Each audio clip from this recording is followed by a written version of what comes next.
6:45. This is the Sri Lanka Broadcasting Corporation. Here is a news edited by Danushka Medawala and read by J. Yogaraj. First, the headlines. A meeting between Prime Minister and the representatives of foreign missions in Sri Lanka was held at Temple Trees yesterday. Trade relations will be strengthened between Sri Lanka and Pakistan. The Public Utilities Commission of Sri Lanka says there is no need to impose power cuts until tomorrow. The government has decided to compensate the affected paddy farmers in case of a reduction in the paddy harvest. President felicitates Sri Lankan craftsmen at Shilpa Abhimani National Handicrafts Awards. Senior Deputy Inspector General of Police Ajit Rohan has been appointed as a senior police spokesman. The remains of the late Consul General of Sri Lanka in Milan, Neela Wickremesinghe, will be brought to Sri Lanka tomorrow. News overseas, Biden says the US could sanction Putin if Russia invades Ukraine. In sports, Chamari Atapattu gained 6 positions to break into the top 10 in the ICC Women's T20 rankings. And those are the headlines. A meeting between Prime Minister Mahinda Rajapaksa and the representatives of the foreign missions in Sri Lanka was held at the Temple Trees yesterday. A cordial discussion was held between the Premier and the members of the foreign missions.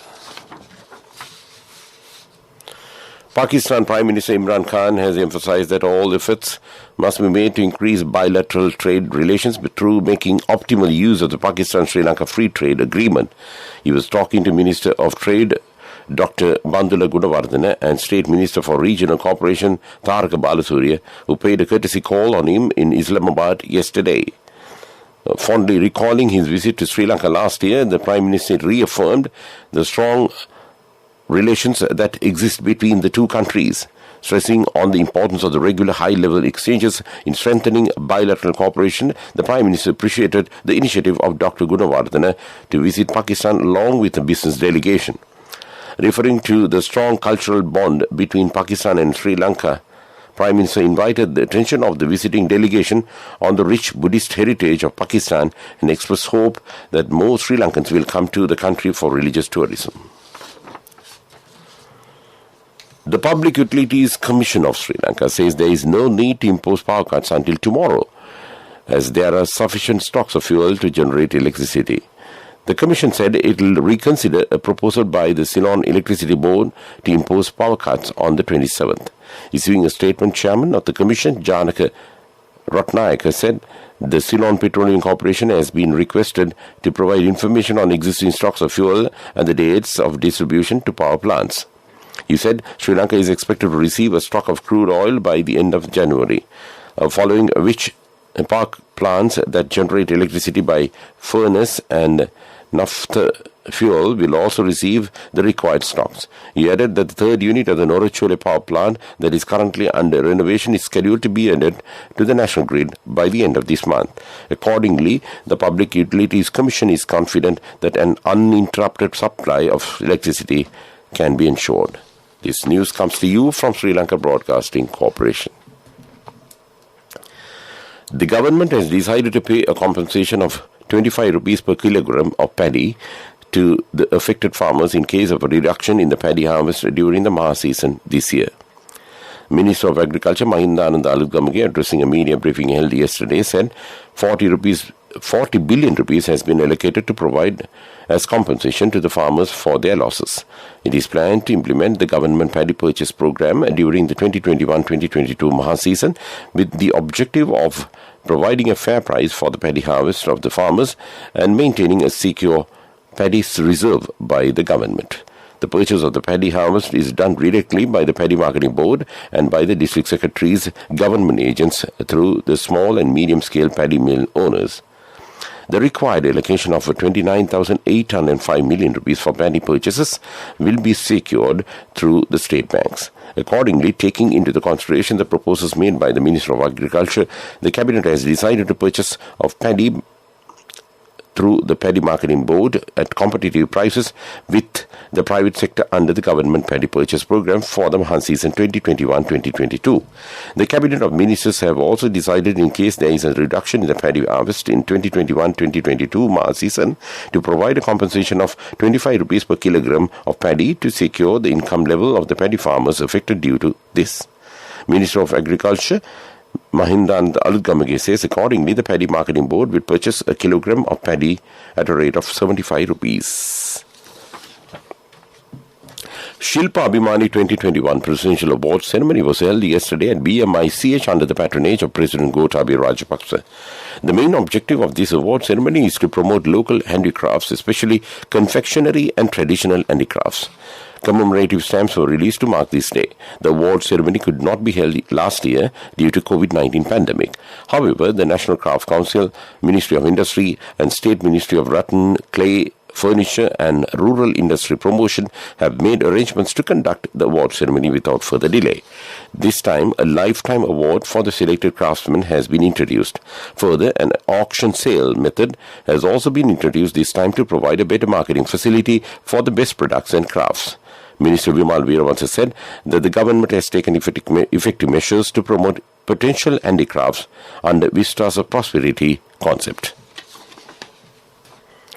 891 COVID-19 cases have been identified in Sri Lanka yesterday. Accordingly, total coronavirus infections in Sri Lanka have risen to 603,654. The number of COVID-19 recoveries increased to 576,540, with 216 individuals discharged from hospitals during the last 24 hours. The Epidemiology Unit of the Ministry of Health said, accordingly, 11,784 persons are currently being treated for COVID-19 at several facilities. Sri Lanka's coronavirus death toll currently stands at 15,330. The National Water Supply and Drainage Board says the consumers have been advised to use tap water sparingly as the water levels at reservoirs are running low. In a communique, the NWS and DB noted that the consumers in highland areas will have to be supplied water under low pressure in order to meet the demands for drinking water. Against this backdrop, the country's power crisis also escalated over the past few days due to the shortage of heavy fuel and diesel required for power plants, breakdown of the generators, and the sharp decrease in water levels in reservoirs for the hydropower plants. Accordingly, the NWS and DB has appealed to the general public not to use tap water for non-essential activities.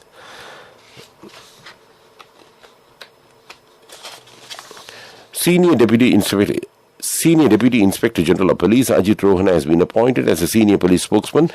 Ajit Rohana will also continue in his current position as the senior DIG in charge of the crimes and traffic range. He is also a member of the National Authority on Tobacco and Alcohol. And that's local news. The main news story is brought to you by Siddhalepa Vedamahatmya. The 11 suspects who were arrested for the possession of heroin in international waters south of Sri Lanka yesterday have been brought to ashore. The heroin was weighed at 349 kilograms and was stored in 309 packets in 13 bags. The street value of the stock of narcotics has been estimated at over 3.4 billion rupees. The suspects, the stock of heroin, and the local multi-day fishing trawlers that were seized yesterday in the joint operation were handed over to the Police Narcotic Bureau for further legal action. And that was top news. The main news story was brought to you by Siddhalepa Vedamahatmya.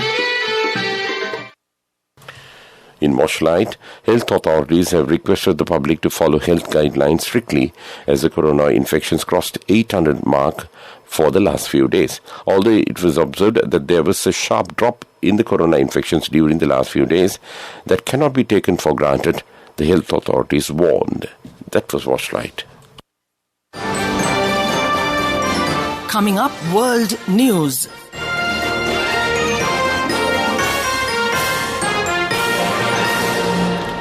Pussy headlines, Biden says the US could sanction Putin if Russia invades Ukraine. Police to investigate Downing Street lockdown parties. Sir Elton John postpones US shows after positive COVID-19 test. And those are the headlines of the world news. US President Joe Biden says he would consider personal sanctions on Vladimir Putin if Russia invades Ukraine.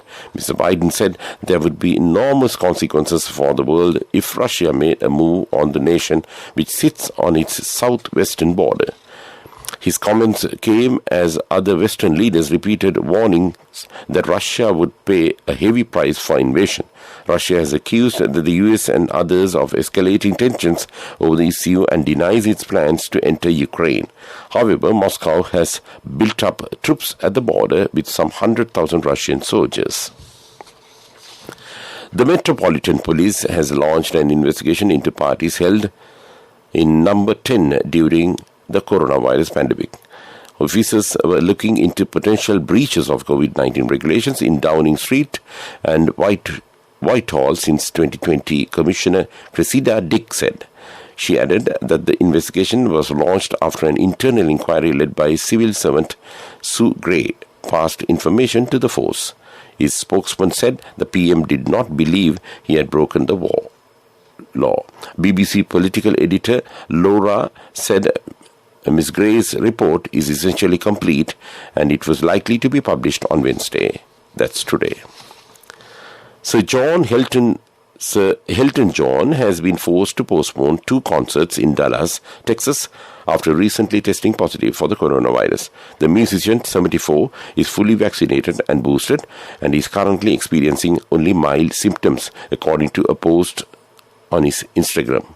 The global pandemic has caused many delays in Sir Hilton's farewell Yellow Brick Road World Tour.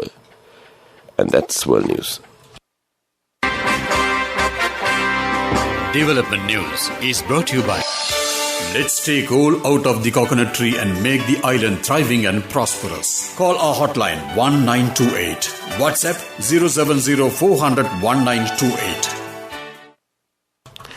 State Minister for Regional Cooperation Taraka Balasuri announced a memorandum of understanding signed recently between Ceylon Chamber of Commerce and Maldives National Chamber of Commerce and Industry will enhance the opportunities for bilateral trade, investment and tourism, giving new impetus to a proposed trade agreement between Sri Lanka and Maldives. Speaking at the occasion of the signing of MOU between the Ceylon Chamber and Maldives National Chamber of Commerce and Industry, Minister Balasuri added that the government hoped to finalize a free trade agreement or preferential trade agreement with the Republic of Maldives. That was Development News. Development News was brought to you by the coconut tree is well grown in almost all the parts of the island. It is an exceptional source of extra income. The shell, the husk and almost all the parts of the coconut tree makes you money, providing you with an excellent extra source of income. It will also help to nourish the economy of the country. You will be guided with all necessary informations regarding the coconut cultivation, with the novel cultivation techniques and all other related and upgraded informations by the Coconut Research Institute, Lunavilla. Call our hotline 1928. WhatsApp 070 400 1928. In sports, Chamari Atapattu gained 6 positions to break into the top 10 in ICC Women's T20 rankings for batters after a superb performance in the Commonwealth Games qualifiers, where she amassed 221 runs at an outstanding average of a strike rate of 55.25 and 185.71 respectively. Atapattu is now sitting in 8th position in the rankings. She led Sri Lanka from the front with a batting performance and helped them in winning the tournament as well. Cash through NSP globally and win wonderful gifts locally. From October 1st, 2021 to December 31st, 2022, remit a minimum of $100 or an equivalent amount in any foreign currency 3 times through NSB U Trust. Business News, sponsored by National Savings Bank, the safest place for your money. Consumer goods giant Unilever has confirmed it will cut about 1,500 jobs globally as part of an overhaul of its management and structure. The Marmite to Domestos maker said the 5% cut in the workforce would not affect shop floor jobs in factories. Unilever is under pressure after a failed 50 billion sterling pound bid for a division of GlaxoSmithKline, and some shareholders have demanded changes. And that was Business News. Business News, sponsored by Cash through NSP globally and win wonderful gifts locally. Will you be the lucky winner of the NSP Golden Jubilee? 50 gold sovereigns for the top prize winner of the NSP Golden Jubilee. Scooters for the 10 second prize winners. iPhones for the 10 third prize winners. Mountain bikes for the 29 fourth prize winners. From October 1st, 2021 to December 31st, 2022. Remit a minimum of $100 or an equivalent amount in any foreign currency 3 times through NSB You Trust. Economic news, courtesy of Saving money isn't easy when you have responsibility. That's why we promise to give you the best returns and guarantee on your investment. LOLC Finance Fixed Deposits. Maximize your savings. LOLC Finance PLC, incorporated on the 13th of December 2001, is rated SLA stable by ICRA Lanka Limited and is licensed by the Monetary Board of the Central Bank of Sri Lanka under the Finance Business Act number 42 of 2011. Sri Lanka Insurance closed the year 2021 with a positive note, recording a staggering combined GWP of 43 billion rupees amidst the turbulent time.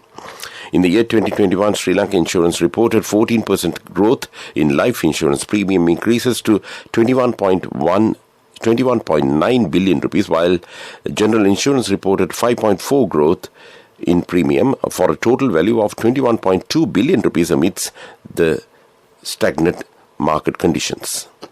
And that was economic news.